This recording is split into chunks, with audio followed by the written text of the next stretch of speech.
Immanuel Kant nació en Königsberg, en la Prusia Oriental, en 1724. Su filosofía representa la síntesis superadora de las corrientes empirista y racionalista que atraviesan la Edad Moderna. Entendió que la filosofía debía responder a tres preguntas básicas: ¿qué puedo conocer? ¿Qué debo hacer? ¿Y qué me es permitido esperar? Consideró que la metafísica es imposible como saber, pero irrenunciable como inquietud humana. De lectura difícil y a menudo árida, su obra no ha perdido vigencia y sigue siendo hoy ineludible para quien quiera avanzar en la reflexión filosófica.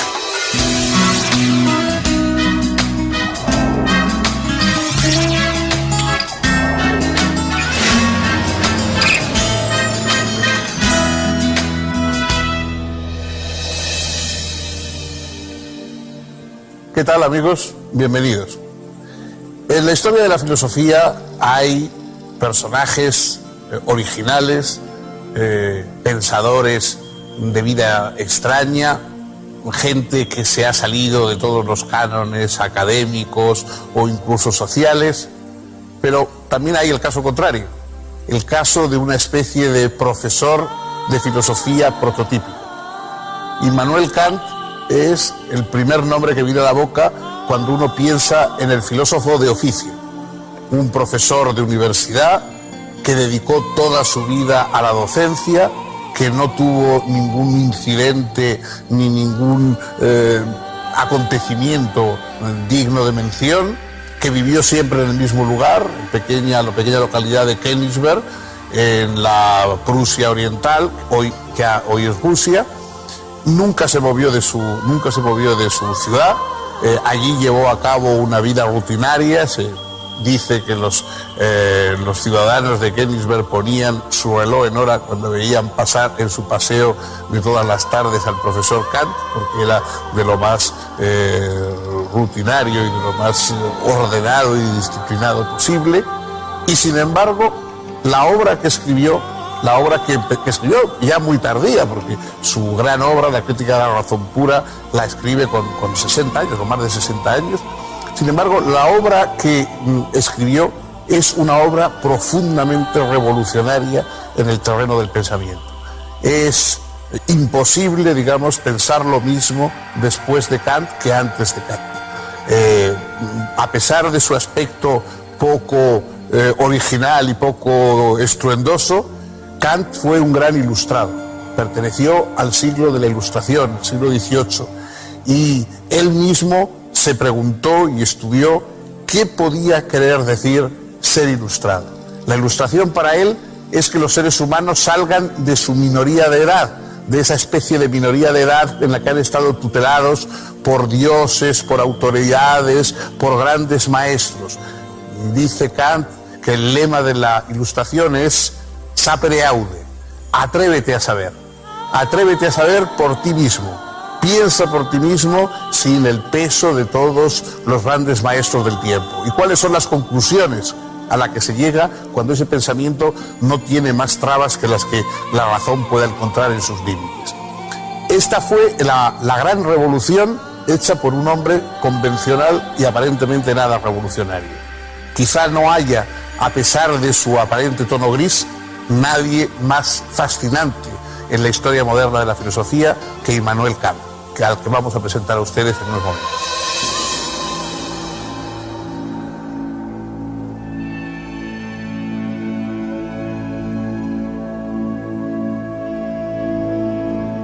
Immanuel Kant era de origen humilde. Su padre fue talabartero y solo con enormes sacrificios pudo afrontar los gastos de la educación de su hijo.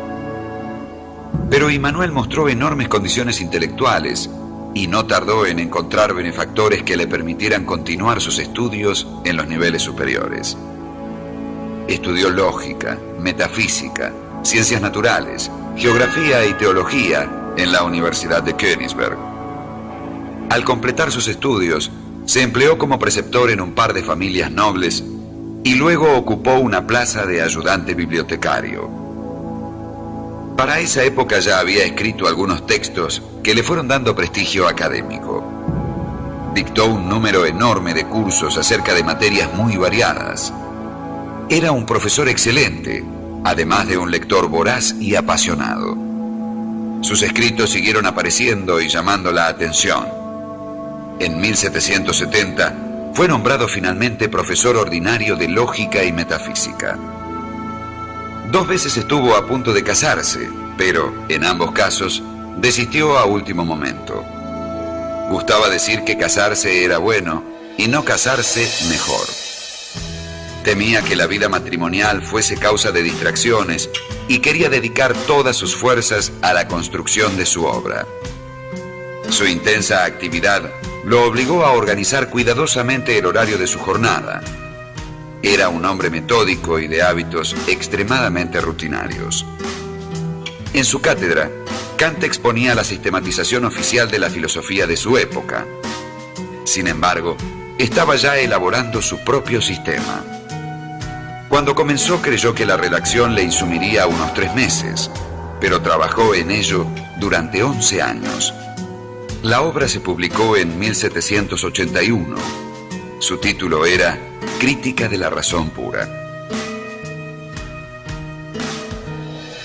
Uno de los temas más debatidos en la filosofía a partir del comienzo de la modernidad es el si recibimos todo lo que sabemos, todo lo que podemos conocer, lo recibimos por medio de nuestros sentidos, o hay algún elemento innato en nosotros, hay algún elemento, digamos, que esté antes, previo a la aportación de los sentidos. Este ha sido el gran tema de debate. Los empiristas más o menos anglosajones como Locke, Hume, etcétera, optaban radicalmente por que todo nos venía como datos de la experiencia.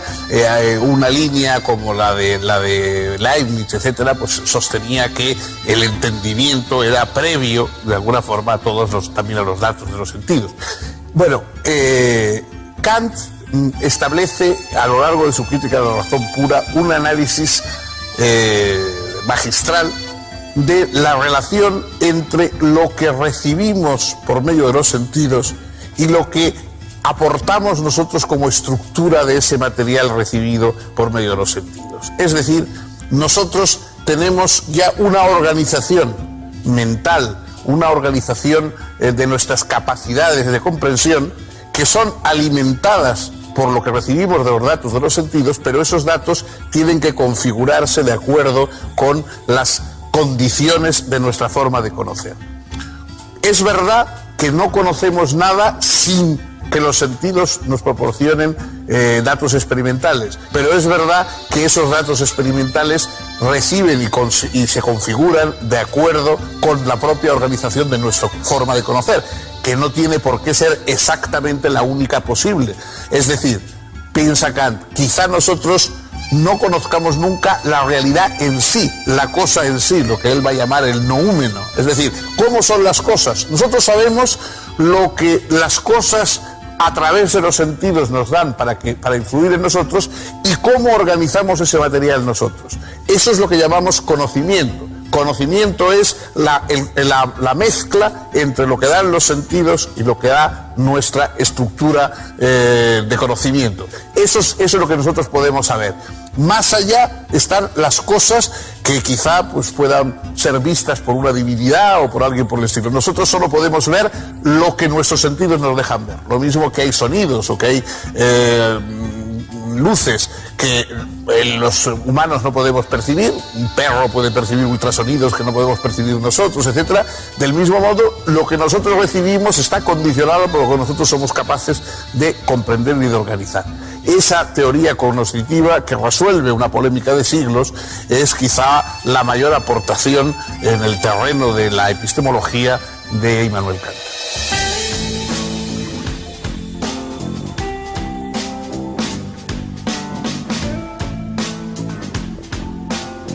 En la crítica de la razón pura, Kant investigó si era posible y cómo el conocimiento matemático, físico y metafísico, en tanto conocimiento con pretensión de universalidad y necesidad. Según él, no debemos considerar el conocimiento desde sus objetos, sino, inversamente, los respectivos objetos desde las condiciones que hacen posible nuestro conocimiento de ellos. Kant llamó a esa inversión giro copernicano, por analogía con el audaz gesto de Nicolás Copérnico que, en vez de considerar que el Sol giraba en torno a la Tierra, pensó a ésta girando alrededor del Sol. Realizar este giro copernicano me permite darme cuenta de que los objetos no son realidades independientes de mí. De hecho, la percepción de un objeto no es una recepción pasiva, sino una actividad.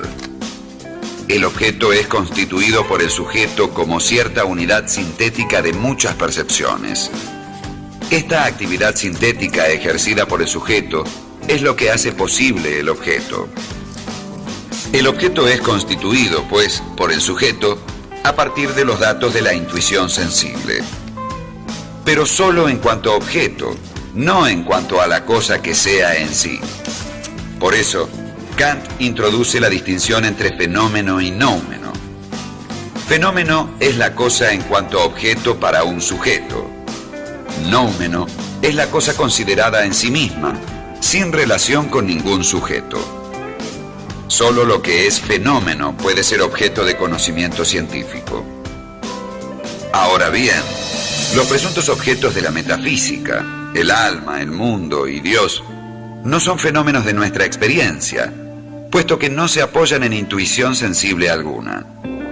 La metafísica, pues, carece de cientificidad, supone un uso inadecuado de la razón e implica razonamientos sofísticos. Pero las ideas metafísicas no surgen, sin embargo, arbitraria o caprichosamente, sino que se originan en la estructura misma de la razón, según Kant. La razón tiende siempre a subordinar cada condición a una condición más general y tiende, así, a establecer sintéticamente una condición incondicionada por horror al progreso al infinito. Esta ilusión trascendental no cesa jamás, pues es natural e inevitable. De tal modo, nunca podremos conocer los presuntos objetos de la metafísica, pero tampoco podremos dejar de preguntarnos acerca de ellos. La metafísica, según Kant, es imposible como ciencia, pero es ineludible como tendencia inherente al hombre.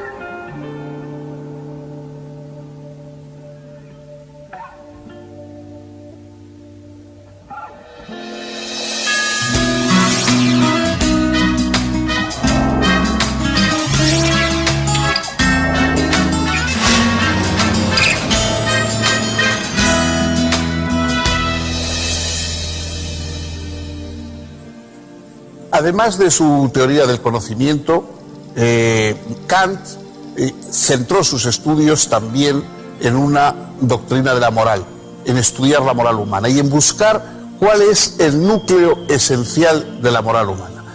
La moral está relacionada con la acción, con la actividad. Nosotros no somos dueños de todas las consecuencias de nuestras acciones, es decir, estamos viendo permanentemente que hacemos cosas cuyos resultados son opuestos o por lo menos diferentes a lo que habíamos buscado.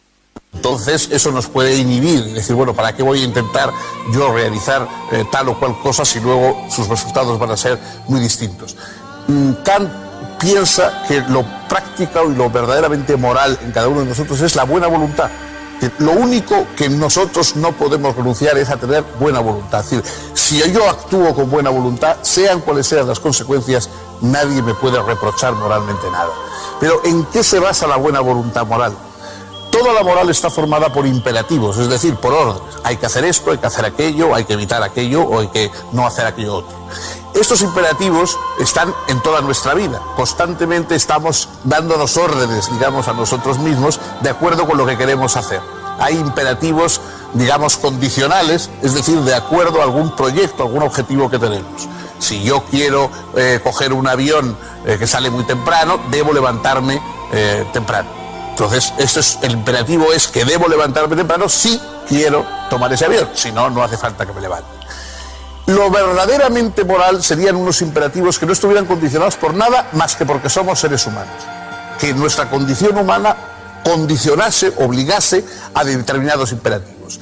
Y este imperativo entonces que todos deberíamos asumir solo por ser humanos, es decir, por ser racionales, Kant lo expresa de varias maneras, pero el conjunto, el centro es que cada uno de nosotros actúe de acuerdo con una máxima que pueda desear que se convierta en ley universal para todos. Es decir, que si yo voy a actuar de un modo, pueda decir, ojalá todo el mundo puesto en estas condiciones actuase de esta misma manera que voy a actuar yo. ¿Qué quiere decir eso? Que así obtendremos que todos somos fines, que todos somos objetivos y no simplemente instrumentos en manos de otros. Si yo, cuando voy a hablar a alguien, digo la verdad, puedo decir tranquilamente, deseo que todos los seres humanos en mismas condiciones digan la verdad. Si miento, no puedo convertir ese principio en ley universal, porque yo no quiero que me mientan a mí. Yo deseo mentir para obtener una ventaja, pero no deseo que los demás puestos en esas mismas circunstancias me mientan, porque si no el lenguaje sería imposible. Eso no se puede convertir entonces, la mentira no puede ser base de moralidad, porque es imposible convertirla en ley universal, a diferencia de la verdad que sí puede serlo. Y así ocurre con todos los demás principios. El principio verdaderamente moral es aquel que puede convertirse, que yo puedo desear que sea un principio, una ley universal para todos los demás. Y en ese sentido, los seres humanos nos reunimos en ser fines unos para otros, en estar todos en ese mundo igual de los fines y no ser ninguno instrumento, herramienta en manos de los demás.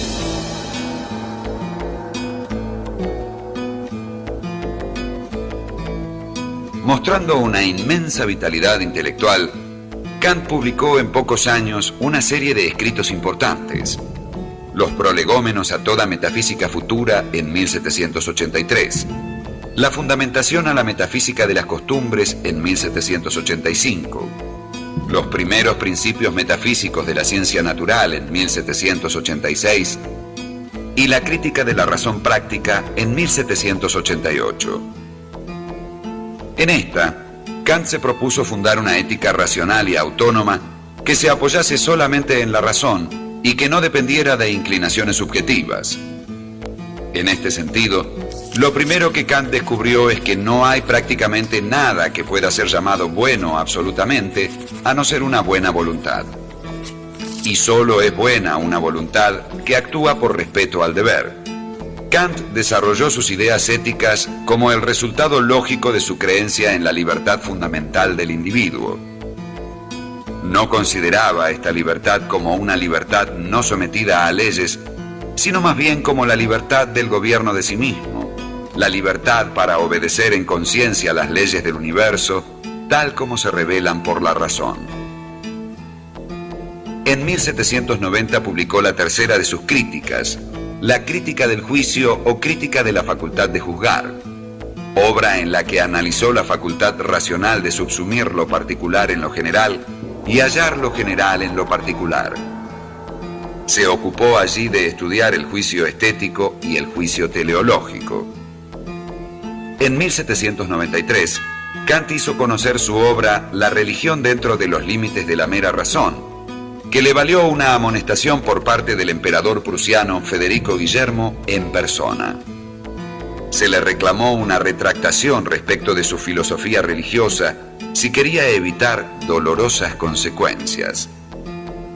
Kant no autorizó ninguna modificación en su escrito, pero se comprometió de allí en adelante a no hablar de religión, al menos mientras el emperador viviese.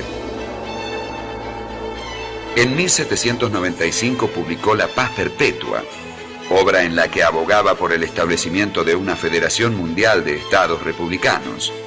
Y en 1797, La Metafísica de las Costumbres, donde expuso su teoría jurídica y política.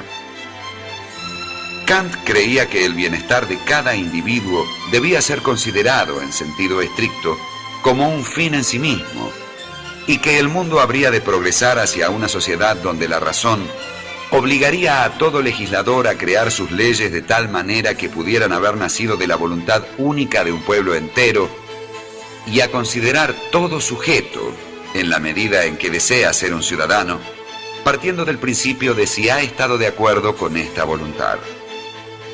En 1798, al haber fallecido Federico Guillermo y ocupar el trono su hijo Federico Guillermo II, Kant se sintió liberado del compromiso asumido respecto de sus opiniones religiosas y publicó El conflicto de las facultades, en el que estudiaba los límites mutuos de las ciencias y la relación entre la filosofía y la teología. Poco tiempo después, el 12 de febrero de 1804, mientras seguía trabajando en una reformulación de su filosofía, Immanuel Kant falleció en la ciudad que tanto amaba y en la que vivió toda su vida.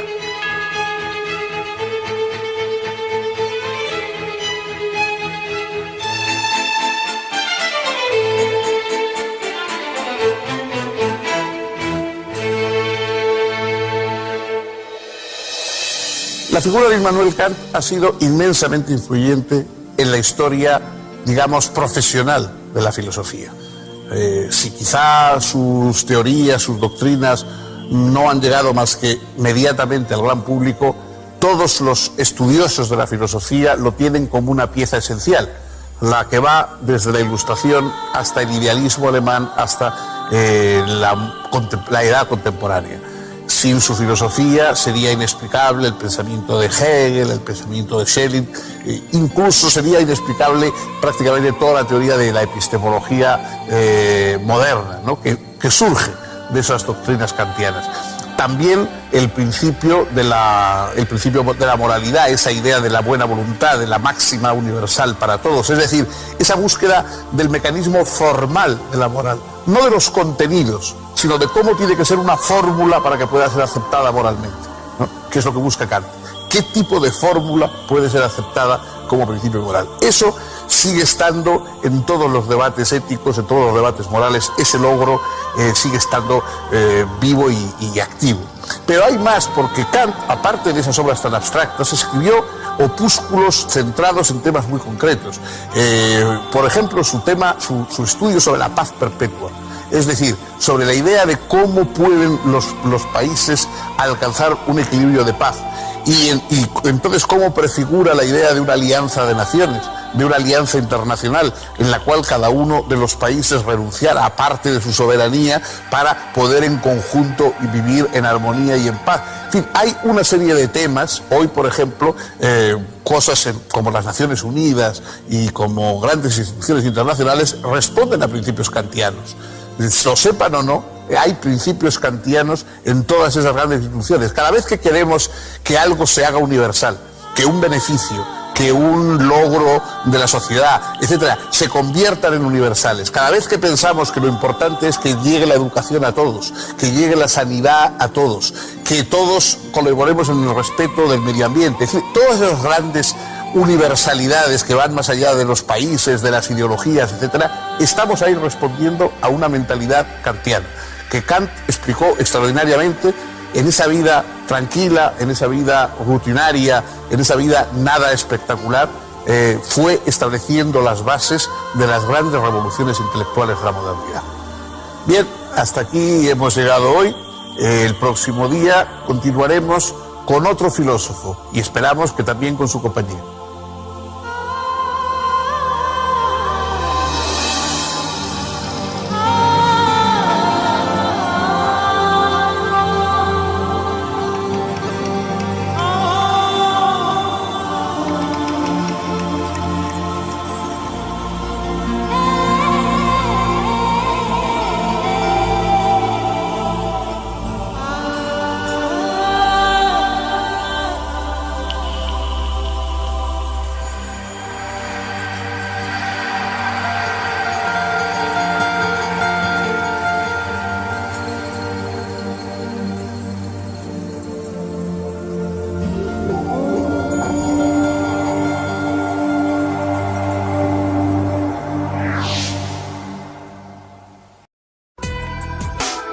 Immanuel Kant nació en Königsberg, en la Prusia Oriental, en 1724.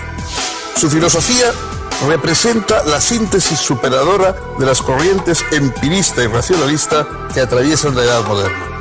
Entendió que la filosofía debía responder a tres preguntas básicas: ¿qué puedo conocer? ¿Qué debo hacer? ¿Y qué me es permitido esperar? Consideró que la metafísica es imposible como saber, pero irrenunciable como inquietud humana. De lectura difícil y a menudo árida, su obra no ha perdido vigencia y sigue. Escribió ya muy tardía, porque su gran obra, La crítica de la razón pura, la escribe con 60 años, con más de 60 años. Sin embargo, la obra que escribió es una obra profundamente revolucionaria en el terreno del pensamiento. Es imposible, digamos, pensar lo mismo después de Kant que antes de Kant. A pesar de su aspecto poco original y poco estruendoso, Kant fue un gran ilustrado. Perteneció al siglo de la Ilustración, el siglo XVIII, lugar, en la pequeña localidad de Königsberg, en la Prusia oriental, hoy es Rusia. Nunca se movió de su ciudad. Allí llevó a cabo una vida rutinaria. Se dice que los ciudadanos de Königsberg ponían su reloj en hora cuando veían pasar en su paseo de todas las tardes al profesor Kant, porque era de lo más rutinario y de lo más ordenado y disciplinado posible. Y sin embargo, la obra que escribió, la obra que empezó siendo hoy ineludible para quien quiera avanzar en la reflexión filosófica.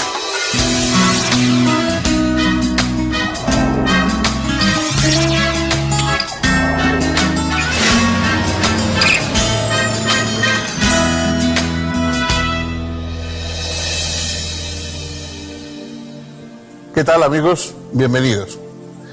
En la historia de la filosofía hay personajes originales, pensadores de vida extraña, gente que se ha salido de todos los cánones académicos o incluso sociales, pero también hay el caso contrario, el caso de una especie de profesor de filosofía prototípico.